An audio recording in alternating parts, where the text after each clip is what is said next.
We check in now on the latest cattle market news with our market update, brought to you by CattleFax. Hello, I'm Lance Zimmerman with the CattleFax update. U.S. pork production will end 2015 at a record large volume of around 24.4 billion pounds. That annual production will exceed the previous 2008 record by an estimated 1.1 billion pounds.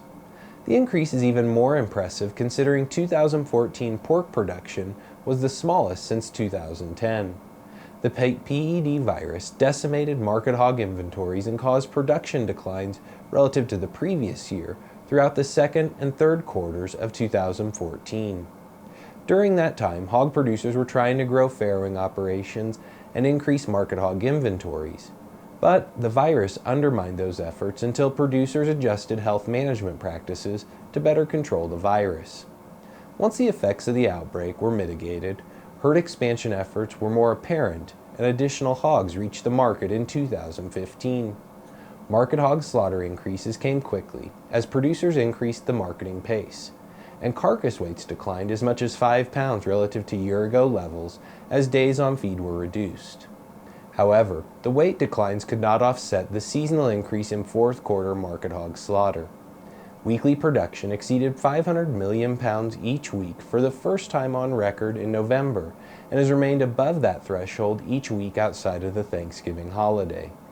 Pork production will decline seasonally in early 2016. However, CattleFax expects a 1.5% to 2% increase in 2016 pork production.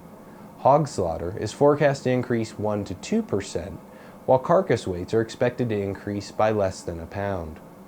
Unlike 2015, better domestic demand and stronger exports are expected to offset all of this increase, resulting in a mostly steady U.S. per capita pork supply.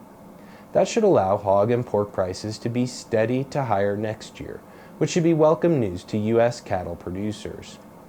The 2015 pork production increase created an additional 3 pounds of protein per person compared to the previous year. The extra pork supply, as well as poultry, became increasingly burdensome to the beef complex as the year progressed. For the Angus Report and CattleFax, I'm Lance Zimmerman. The CattleFax segment is brought to you by AgriClear. Buy and sell cattle in the United States and Canada with anyone, anywhere, anytime, with confidence. AgriClear, cattle marketing on your terms.